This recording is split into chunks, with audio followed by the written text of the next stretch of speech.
All right, welcome everyone again to Hennepin History Museum. I'm John Crippen, Executive Director. Sorry for our technical difficulties, and thanks for joining us on this cold day. We've got a small little group here. We in effect have turned our great room into a TV studio, hoping that we're catching a lot more people live streaming out in the world. We've been really excited about this conversation. We've got three wise women who are going to talk to us about their experience with water justice, environmentalism, their lived experience and their activism through many years. And so I'm going to let them introduce themselves, and then we'll start a little bit of question and answer. And we're eager for people online to send things through the chat. We'll have some folks here with questions as well. But Roxanne, can we start with you and introduce yourself? Tell your story. Sure. I'm going to start with introducing myself in my language, and then I'll switch to English. Awesome. So don't get afraid that I'm only going to speak Ojibwe. So, Bushu Nindenwe Maganaduk, Biidabinokwe Anishinaabe, Kitchiwikwendong Anishinaabe, Ikikcupi, Bishabiton and Dunjaba, Makwan and Duding. What I said was greetings all my relatives. My name is Roxanne Gould, but my spirit name is First Light of the Day Woman. And I am Grand Traverse and Little Traverse Bay Bands, down Ojibwe from Michigan. And I'm Bear Clan. I'm also a mother, a grandmother, a educator for over 40 years, and activist. So, yes, that's me. Nichole Subola, Dakhóta Iápi Okhódakičhiye, Dakhóta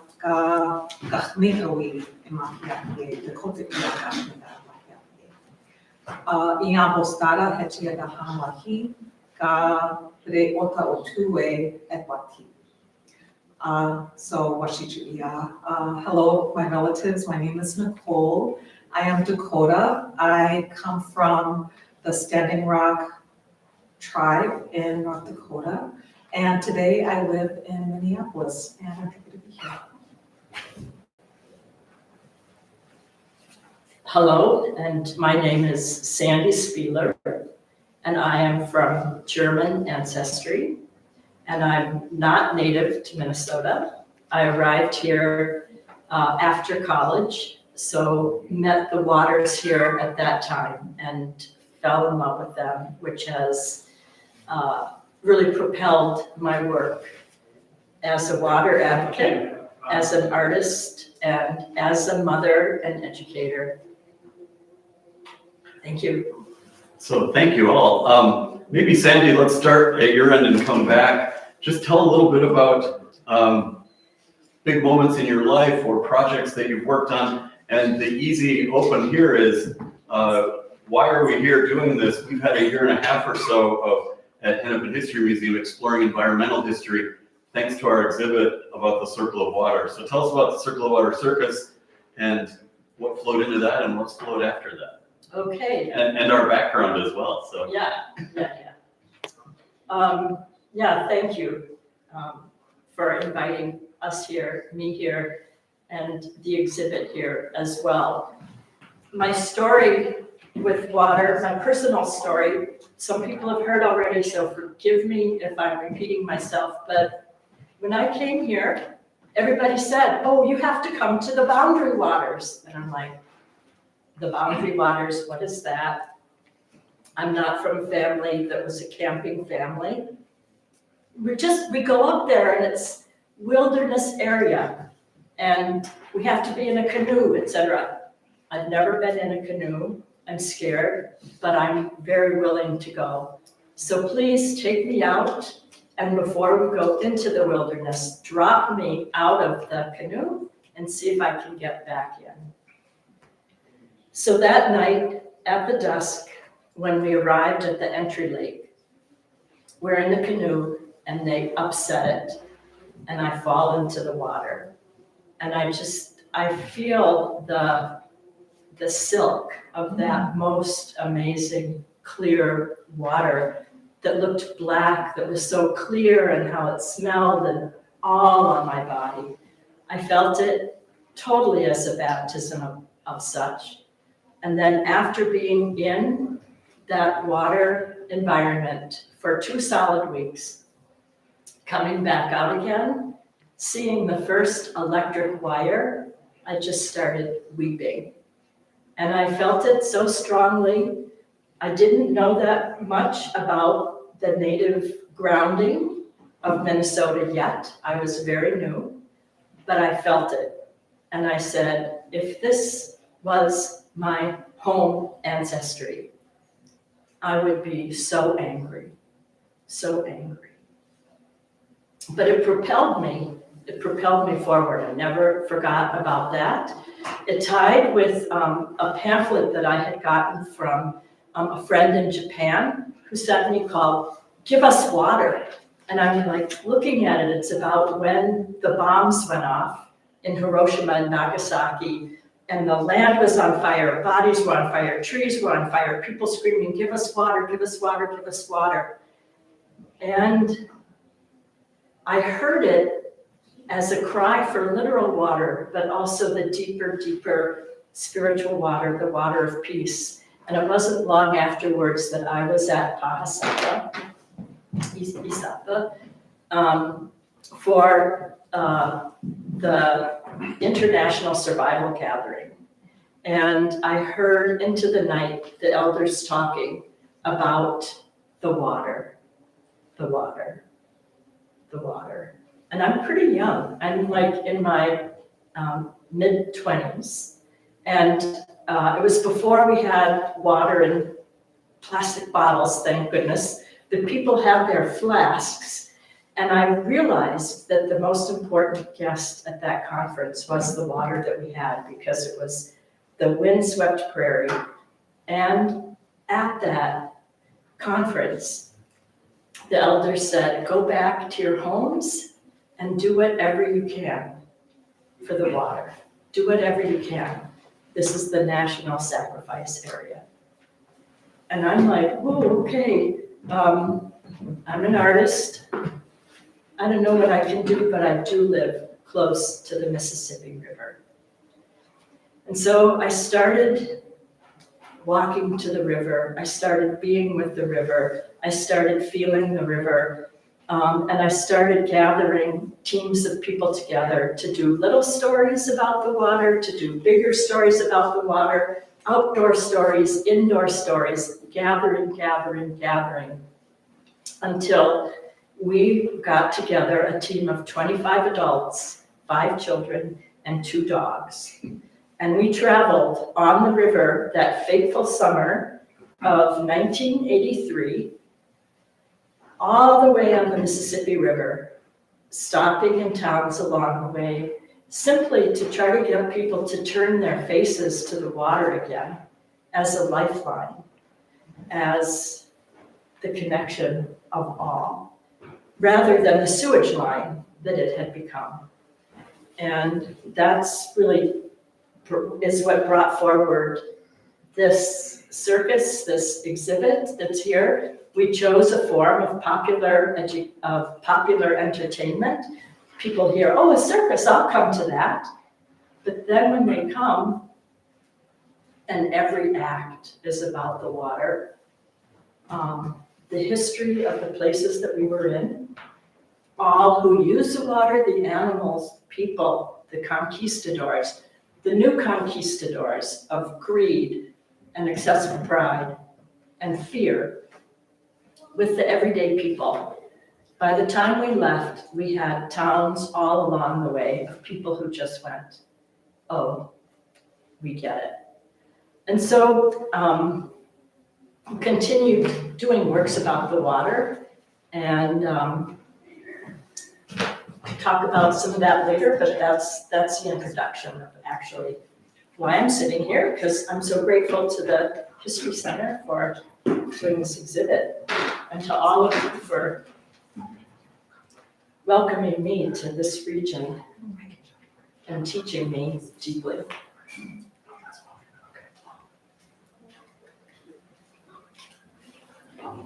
Okay, I can go next. So I'll just give you a little bit of information about myself and what my water advocacy story is. So I think it really just comes from growing up, and my mom was very influential with me, and she would tell me about the importance of water, and this is back in the 70s. I mean, we're way back before anybody cared about water. It wasn't really a known thing that there was any danger.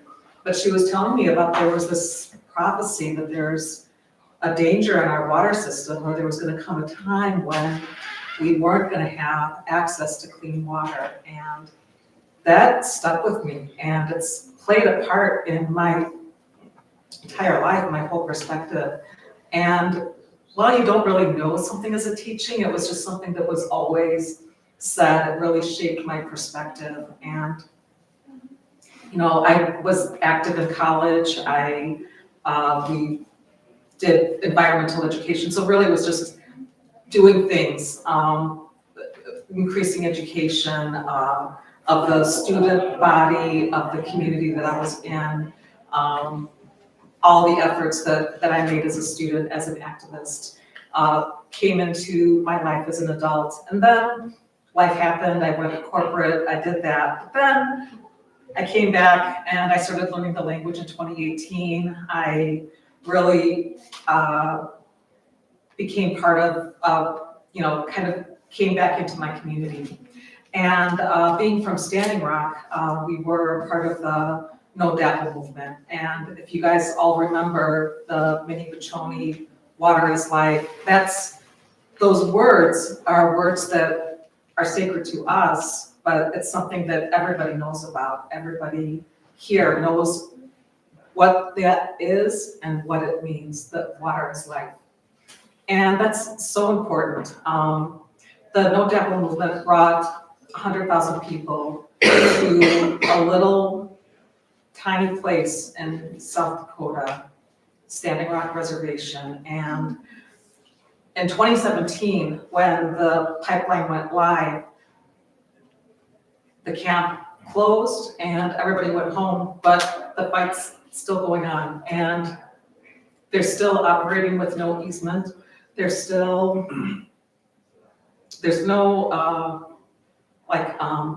emergency response plan. There's a response plan, but it's not adequate. And even the plan itself hasn't been shared with the tribe, or there's been parts shared, but there's pieces that are redacted from it. So the fight is still happening. They're still operating. And this is on unceded treaty land. So we never ceded that land. And it's operating. And when you go into treaty rights and learning about, I think it was the Fort Laramie Treaty, that actually gives the land, the water from Bismarck all the way down. That's our water. And that's where the line is going through. And when you talk about, you mentioned like sacrifice, or the sacrifice area. When you think about where that line is, it's just a mile, or not even a mile from the reservation line. That's the sacrifice line. If you look at that river and go 200 miles down, that's all native land, native communities. And that's being considered, that's the sacrifice area. When there's a leak, when it goes into the water, that's the sacrifice area. That's us and our community. So the fight hasn't stopped. And I think when I was talking to John, I think a little bit of that came through, and he's like, you should be on camp. But anyway, that's a little bit about me. Roxanne?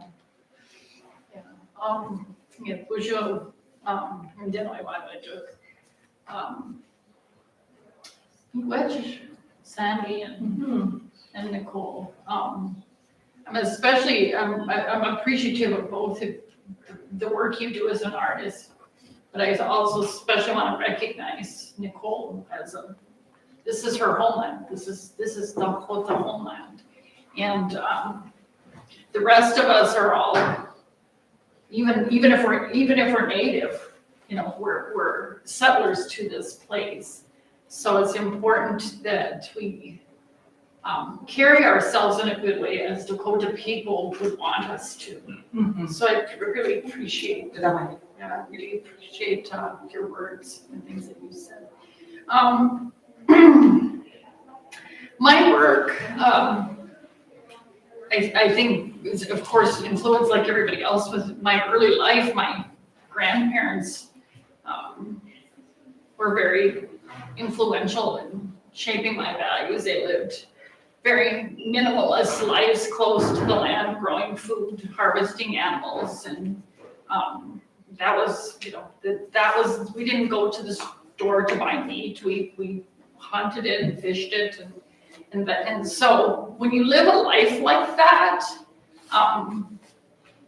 you, I think, gain a greater appreciation for all of the beings that rely on that land and that water for life. You also observe how things begin to change. And things have changed greatly in my lifetime. But like Nichole said, I didn't notice it until I went away from home. I didn't begin to ask those critical questions until I went into somebody else's homeland. As an educator, I've worked K-12, but I've also worked higher education, tribal colleges, and I've worked globally with Indigenous communities throughout the world. And at home, I've always been able to turn on my faucet when I wanted water, when I wanted to clean or bathe. I was always had access to clean water.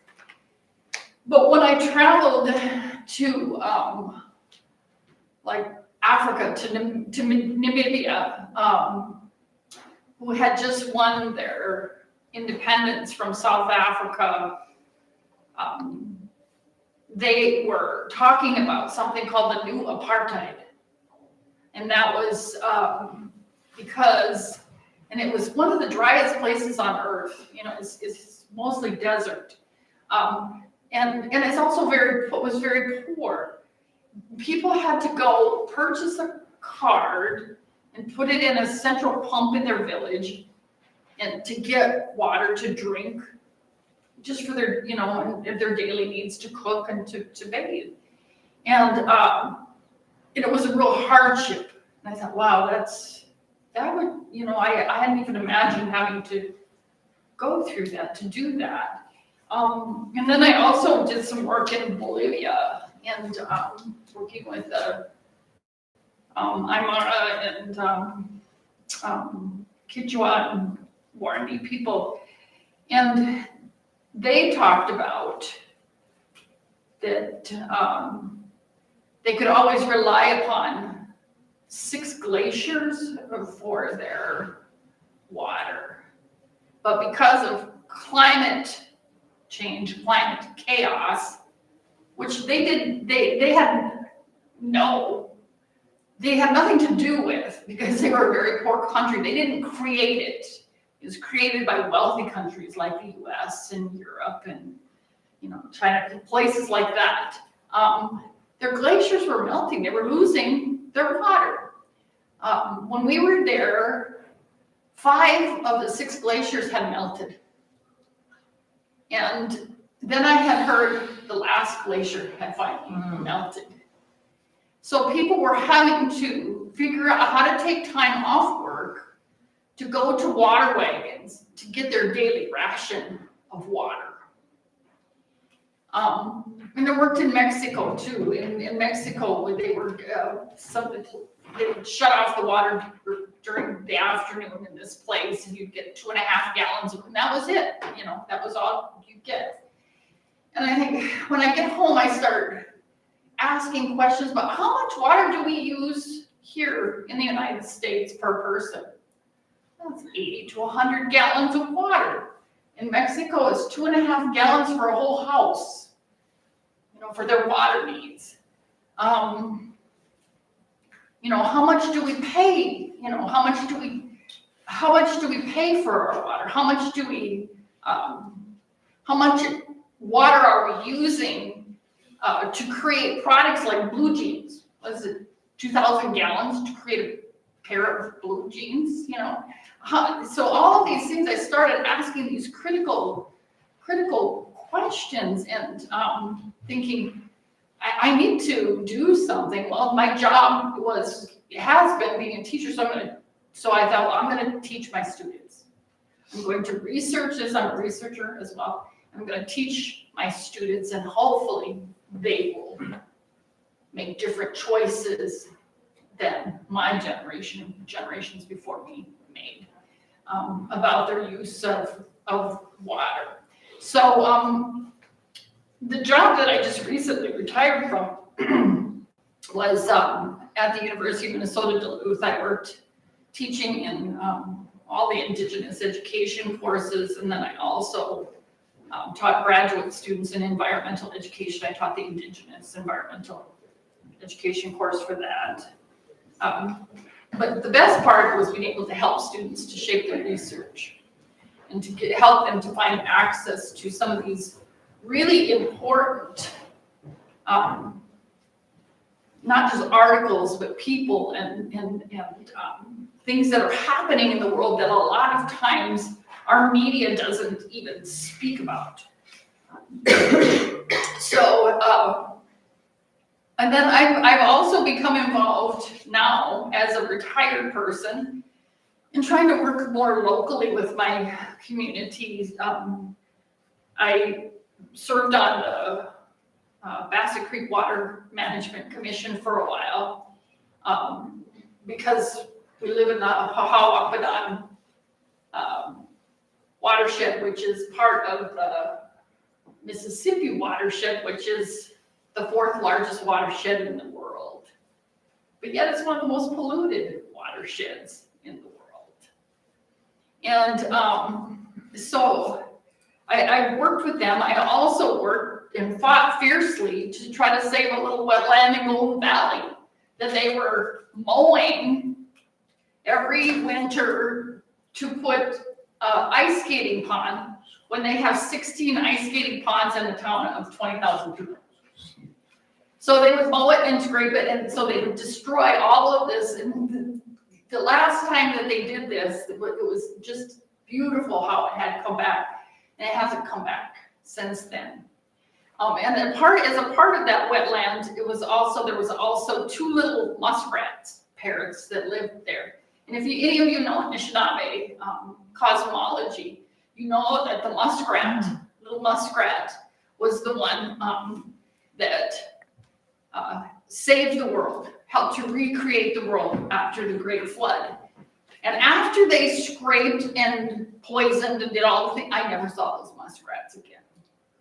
So I continue to try to be, as an elder, an observer, to use my voice, even though it's not real good. The quality of it isn't real good, to use my voice, to use my research skills, to teach people about the water, because only 0.03% of the water here on Earth is potable, is drinkable. Our freshwater ecosystems are the most endangered ecosystems on the planet. So we all have to be activists. We all have to be researchers. We all have to be educators because water is life. All right, thank you. And thank you all for this work, helping. I'm one of these maybe sleepy people that have been late to the game. Roxanne, I actually give you credit for one of those life-changing moments. When we were having that mashup meeting of watershed management organizations, and everybody was talking about, how do we do this? How do we manage it? And you finally stood up and you said, we gotta stop talking about managing water. This is our relative. How do we take care of our relative? And I thought, oh my gosh, it literally changed my worldview. So I thank you for that. And I'm interested in any or all of you commenting on how you feel progress has been made or change is happening.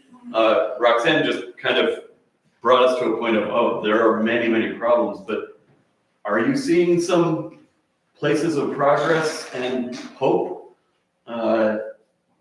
Or is it better than it was 40 years ago, or is it worse? And if it's worse, let's just say it. But how are we doing? So I thought about this, and you gave us the questions ahead of time, so I had a little time to think about it, and I asked a couple of friends.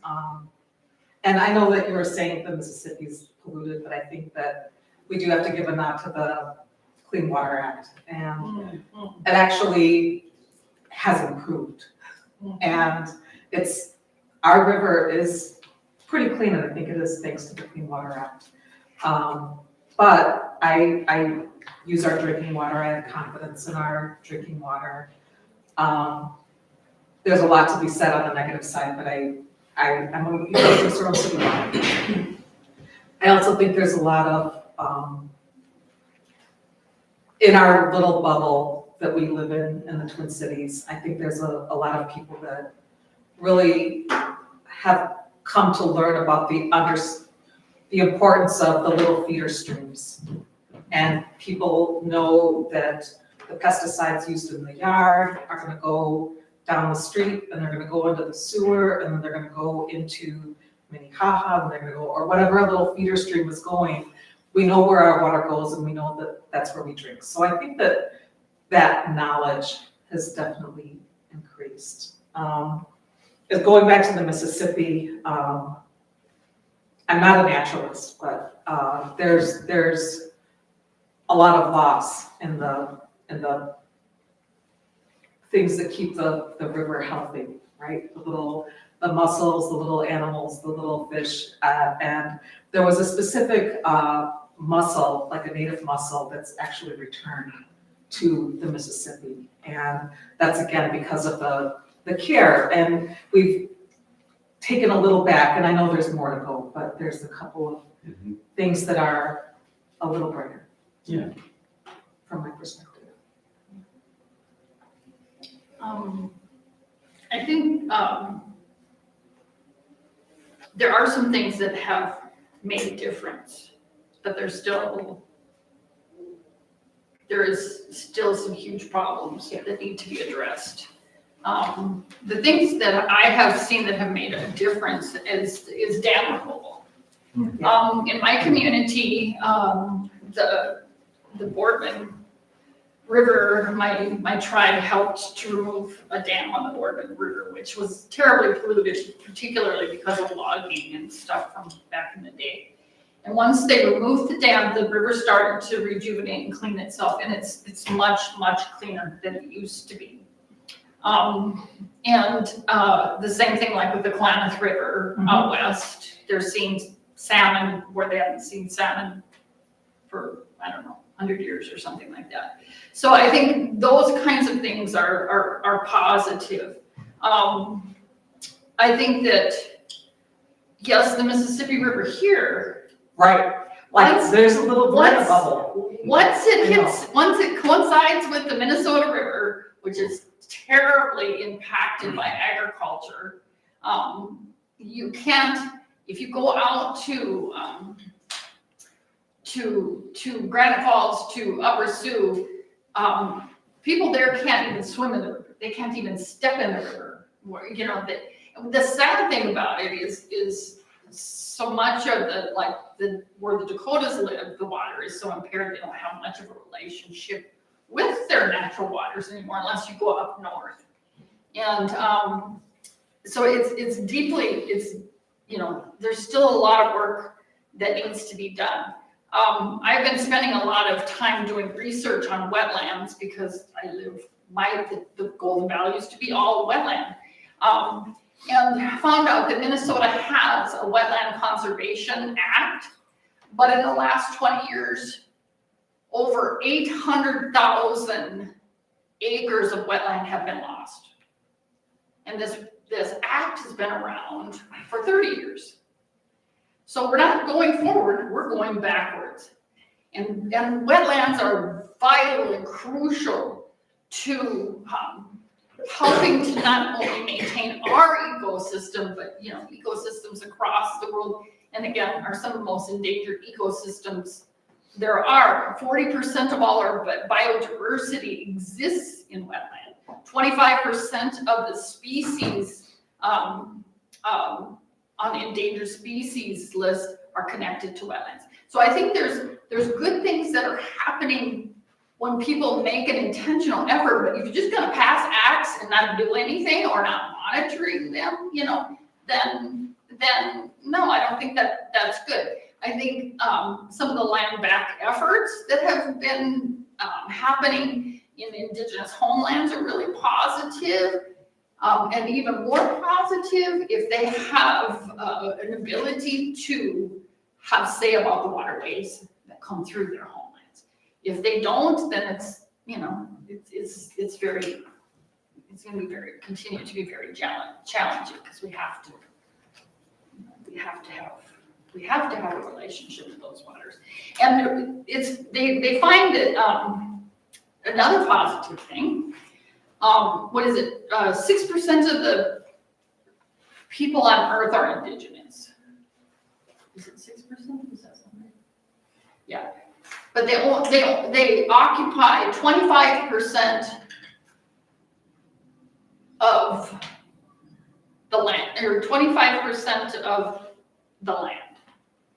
And that land maintains 85% of the biodiversity on Earth.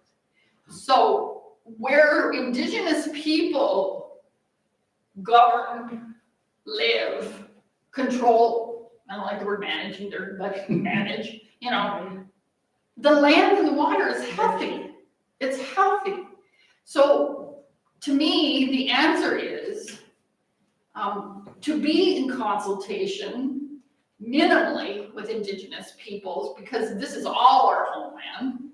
All of Turtle Island is indigenous, somebody's indigenous homeland. But even better yet, return as much of those homelands back to indigenous peoples as possible, not only for our health, but for the health of the planet.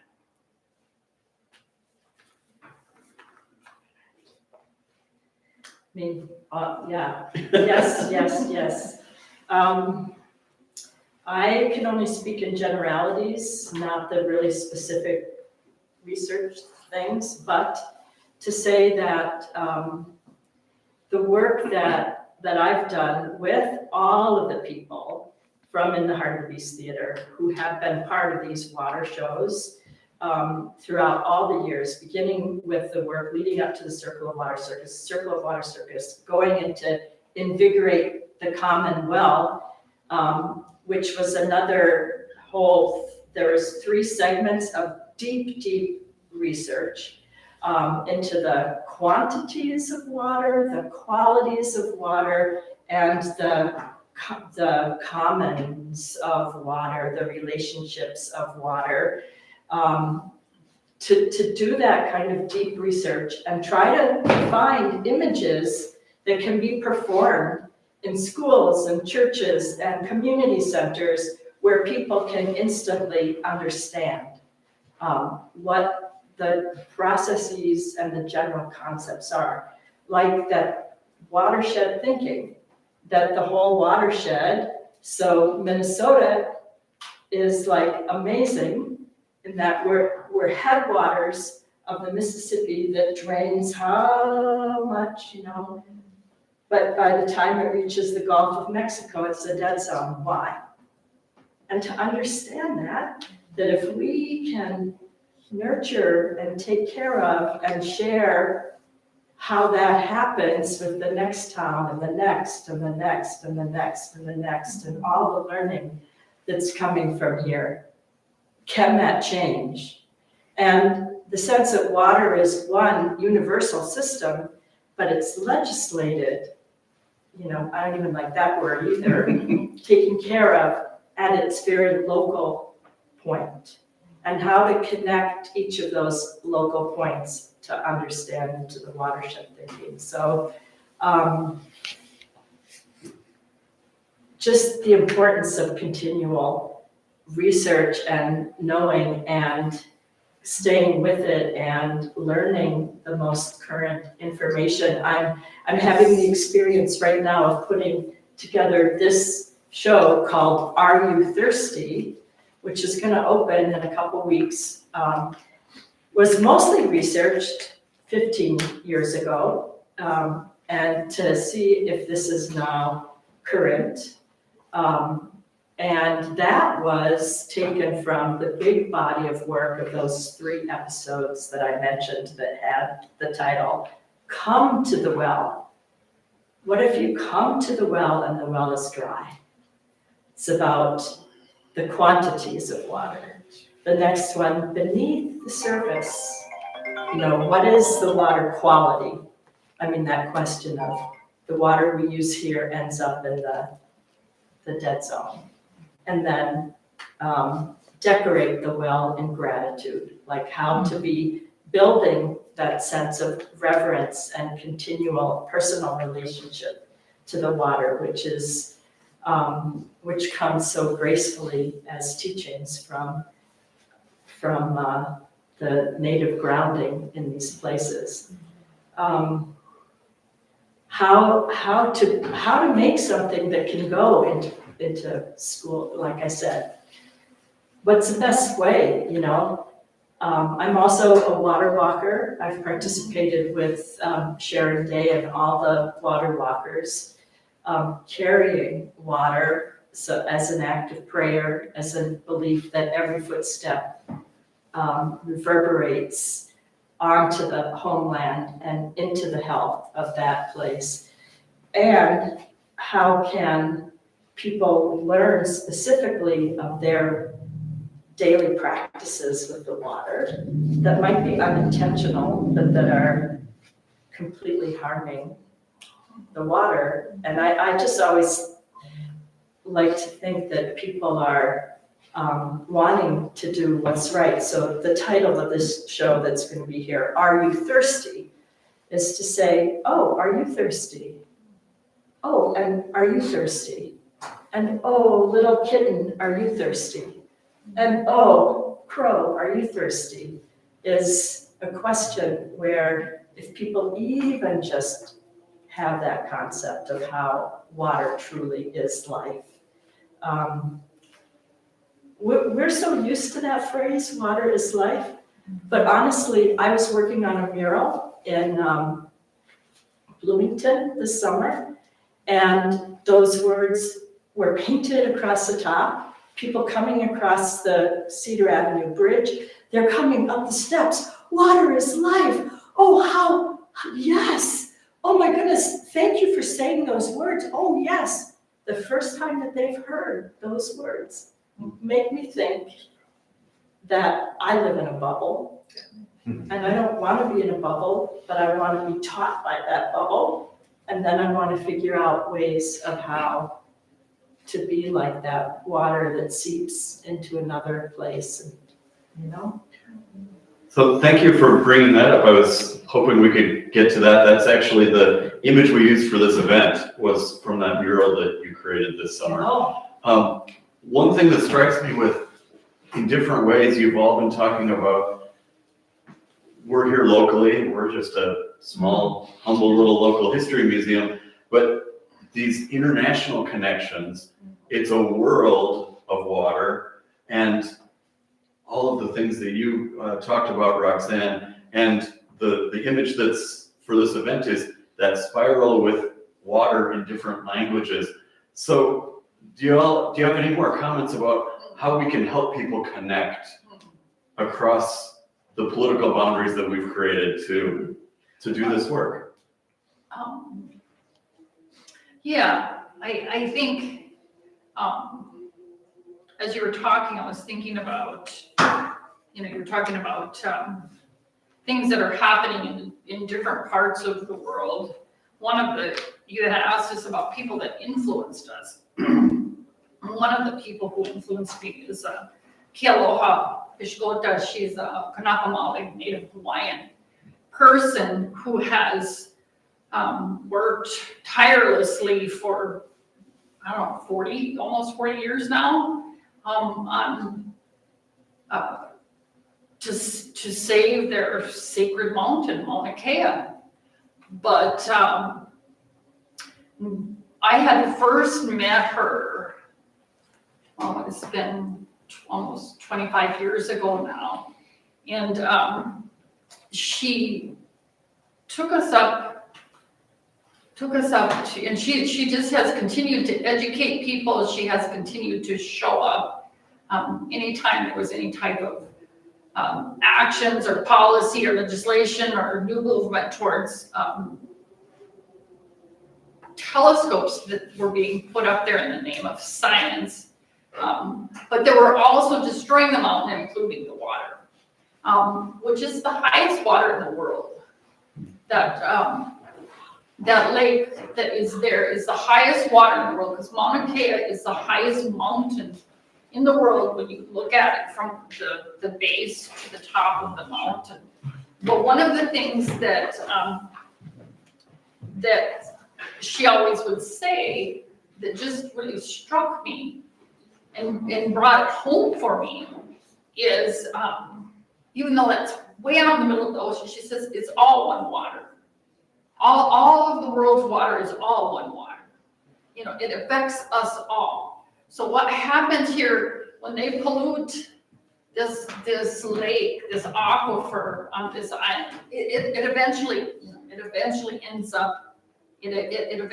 up affecting everything and everybody else that depend on, you know, the over 8 billion people and all the natural world that rely on water for life. So I think our activists have been vitally important in helping to spark a movement like Standing Rock. I think about LaDonna Brave Bull Ballad, how she sparked that movement, which was one of the largest protest gatherings anywhere in the United States. This little place called Standing Rock in North Dakota, where people came from over 300 different tribes and how many different nations all over the world to take a stand for the water. And yes, we're still fighting that fight. We're still fighting that fight, but we don't forget. And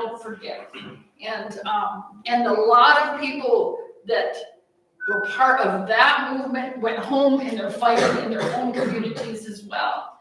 So I said I never want to underestimate the importance of those frontline warriors, those brave activists that light those fire starters.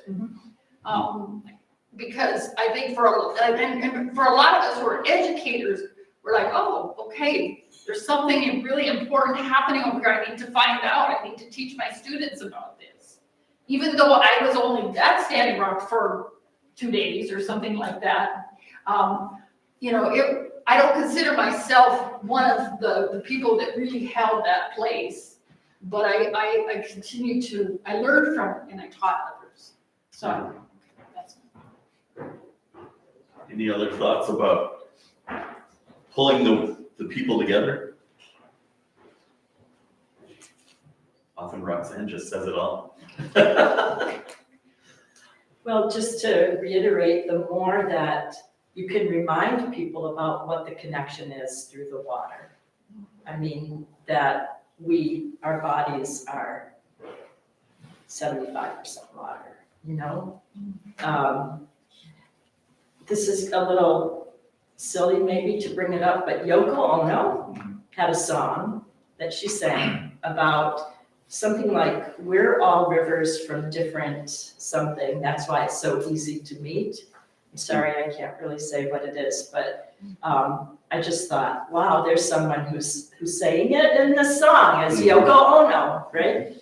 I just think that the more we find even the simple ways when we can just keep remembering that we are literally, our bodies are part of the big water cycle. We're not separate. We are like you say, the relatives. I mean, to try to not have the words, and I slip into it, oh, water is one of our greatest resources. It's like, but, you know, water is one of our most precious relatives, you know? How that changes everything when you talk about it personally. All right, as we're doing this event, YouTube has failed us, I apologize. The chat isn't working, so we're gonna really lean on the folks in our studio here. Is there anybody here in the room that has a question or a comment? And I'll ask you to stand up and get a little closer to the mic so that you can be heard. Jim, you're up first, and that's not a problem, but thank you. Just a phrase that we heard, as what Sandy was just saying, water is not a resource. She is the source. Any reactions to that and other phrases that will activate people to be better relatives? Water's our first home and our first medicine. Yep. And that's intentional, I believe. That was the cosmic design. That was, and I always think about like Josephine Mondawmin, who was the mother of the water walkers. And she was the one that started. She was a fire starter for the water walkers. She walked. They figured halfway around the world. She went around all of the Great Lakes praying and teaching people about the water in her way. And but she always talked about, that the water was our first home, our first medicine. We all come from that. And it talked about the importance of remembering that as we go to the water to pray, as we think about all of our relatives, as you said, all of our relatives, all of our human and non-human relatives that rely upon water for life. So I think, that's what I think. Another really specific one is how we refer to water, wastewater treatment plants. It's like water is never waste, especially when it's doing one of the primary works that water does of cleansing the world. What are different names for all of those processes than wastewater? I mean, that's like, water is not waste, ever.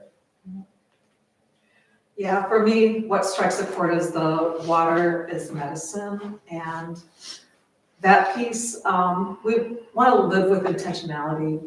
And when we drink water, every single time I drink water, I feel better. And I challenge you to not feel better when you drink water, because you're bringing medicine into your body and that cleansing, and you're accepting that. So I think living with intentionality and really just paying attention to where your water comes from, how much you're using, and where it's going afterwards, and all of that, just knowing the cycle and living with care with the water. Hi, I have a question.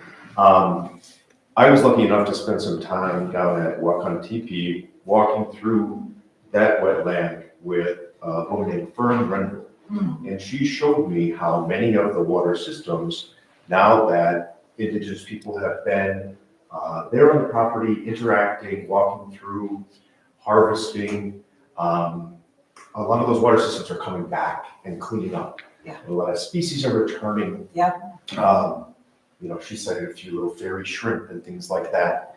And so that's really been wonderful and exciting to see.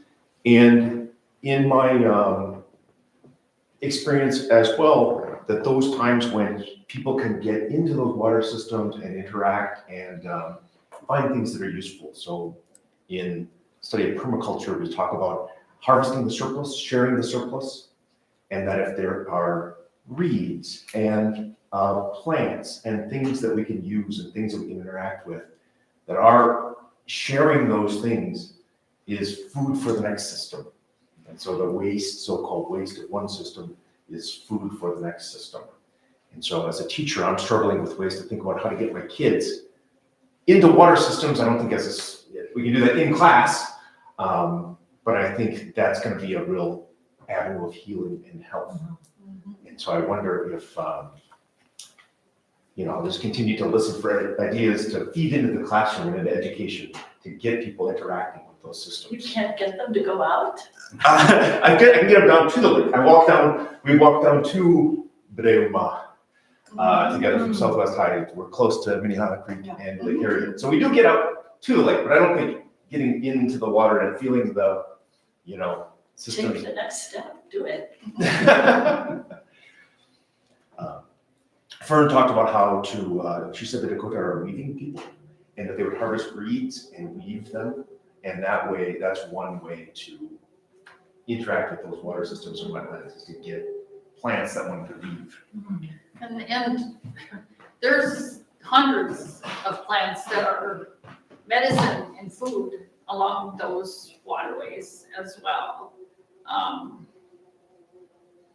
So I think as a person that's interested in permaculture and so forth, even bringing some of those plants into the classroom or having students have them bring something they think is a weed.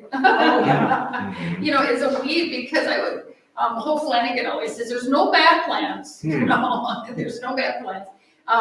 She's a self-taught ethnobotanist. But most of these plants are, they're food, medicine, or habitat for something or somebody, some being, and the most biodiversity, of course, is near the water. And I was taking an herbal studies class, and we went down to the Minnehaha Creek. And they're just the abundance, my gosh, just the incredible abundance of food and medicine, just that most people have no idea. That probably just think these are just waste. So there are we should manage them.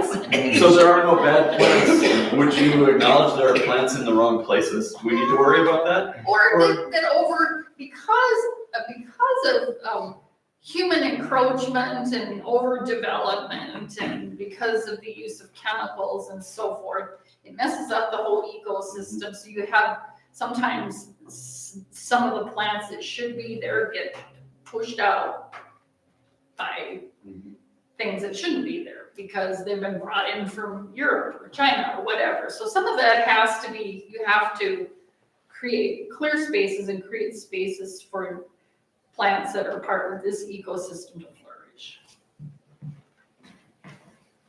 One more short one. We were at a climate change conference, again, good 10 years or so ago. And it was a catastrophic storm event that we were still continuing. It was up at Lake Superior. And we learned about a water wheel activity. And Roxanne still does that. And I just wanted to acknowledge and to our women, you three, again, it is the women who often are that backbone that takes that hard stand for truth, and how effective when we do the water wheel activity. Maybe Roxanne and others who have been a part of that, what does it look like? How does it work as these educators are looking for an activity? That's and Nichole can talk about that too, because she actually, you participated in it. I did? Yeah, do you want to talk about it, or you want me to talk about it? Oh, well, it's your activity. Okay. All right. I'll tell you my perspective. Okay. All right. But the activity, it was really interesting because when we went to this climate change gathering, and the whole focus was on Lake Superior watershed. It was like the hugest storm they've had up there in 100 years. And knocked out all the electricity. So we had to go out and sit on the shore of Lake Superior to do this activity. We had no lights, no computers, no nothing. Trees down, everything. But it was beautiful, actually. It was really beautiful. And what we had to do was we brought in water from the lake, and I always, when I do it with my students, it's in there. Yeah, well, I always have them bring water from their watershed because my students would come from all over. I said, bring some water from home. What watershed is this taken from? We can educate about watersheds and so forth. And so that, and if you're talking about Mississippi, you could talk about how the Mississippi watershed is shaped like the womb of Mother Earth, and then you can talk about that whole, the water's our first medicine, water's our first home, that kind of thing. You can go into all kinds of things. But, so what you have them do is you have them create these pizza slice paintings using watercolors and the water from their watershed, and they're creating some type of a painting that talks about their relationship to water. And they don't have to be artists, they don't have to be any, because we're gonna put it together and create this circle, this pizza kind of type thing in the center of the circle. It's Puppetry or something like water is life, But we did this out at the water blessing for the Hawakbadan this year, and we finished two big pizza slices, and they hung at the trailhead at Theodore Park, and I think they're gonna kind of make it go around to some other places. But there's endless things you can do with that. And what did you think of it? Oh, I thought it was a lovely activity. Okay. So yeah, people were interacting, people were painting, they had just experienced the water blessing, they were all out there for a reason. They really were feeling the connection, and they took a moment to make a little painting, or, it's watercolor, it's fun. And then they were happily laying them out, and it was just a really nice display. So it was really nice to show community. And again, for those of you who are educators, Nichole said, I'm going to use this and provide a Dakóta. Yes, teachers. I always say teachers are notorious thieves, right?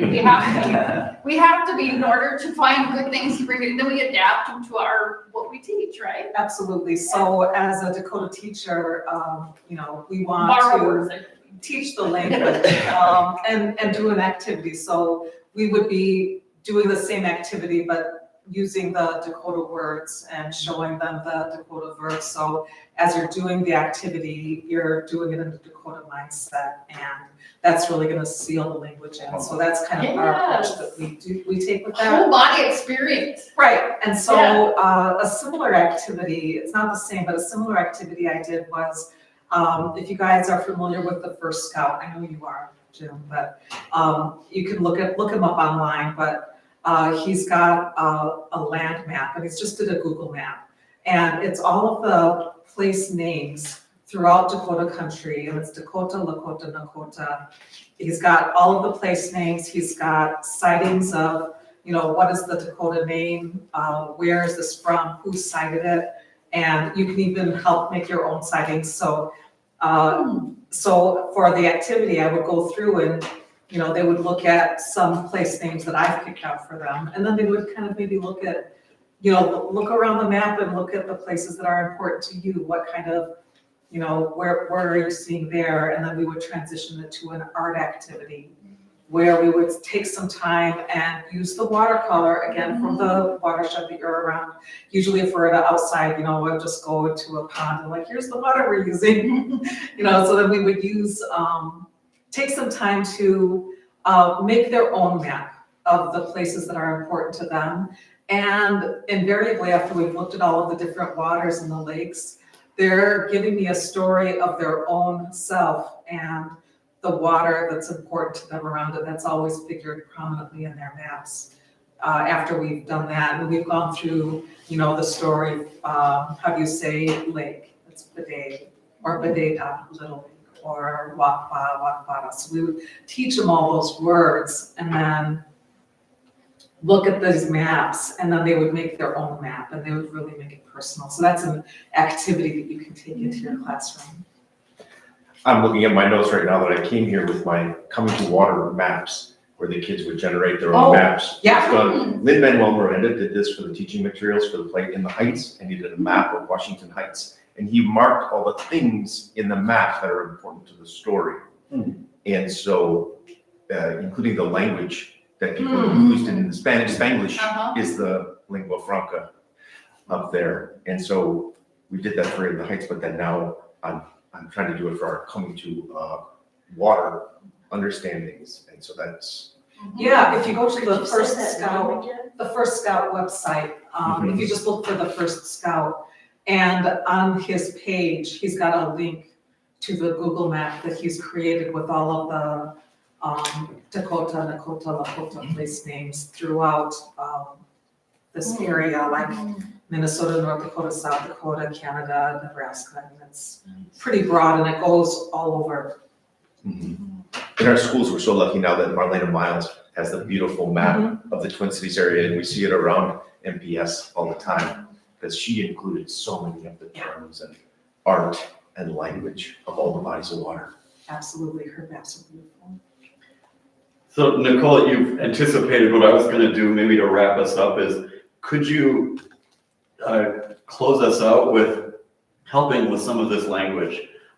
We've talked about international, we've talked about how to connect folks, but you flew by quickly, Bidet, Mani, Oh, and what have you, but how the museum got into this was the Dakhóta and help people understand a little bit about the Dakota names for these places and how that can help us connect with the water in a good way. yeah, I think always knowing what the place names are, and I actually didn't start thinking about that until after I, started learning more Dakota. But whenever I'm in a new place, I always think, like, whose place is this, and I want to make sure that I'm learning a little bit about the area and the sacred sites or the place names that they have. What do they call themselves? I think that's important. But yeah, we've been learning Dakota throughout, and I think people are being intentional and they want to know. But there's a big step that we need to get there. But yeah, Bidet, it's something that we are familiar with, and I think everybody knows that that's the word for a lake. What's that? Bidote, yeah, that's the opening, where the waters meet. And Hopefully every Minnesotan knows what I that hope word so, means, I but hope so. break it down for us, Minnesota as, like, So that's what clear sky, Jim help me out here. The place where water reflects the sky. Yeah, I've heard it, clouds reflecting and sky reflecting what's the nuance there of that reflection? Is it? Okay. Oh, yeah. As So- above, so below. Yeah, it's reflecting. Yeah. What we see, what's happening here is also happening with our ancestors. The reflection is the important part. The same thing is happening. Okay. Yeah. All right, thank you. Thanks for all of you for coming or tuning in. But really, thank you three for giving us your experience and your wisdom.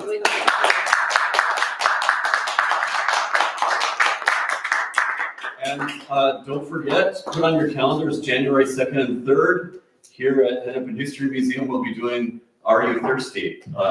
Directed by Sandy Spieler. So bring your kids. It's a family-friendly event. So yeah. Especially bring your kids. Yeah. And it's a very good intergenerational show.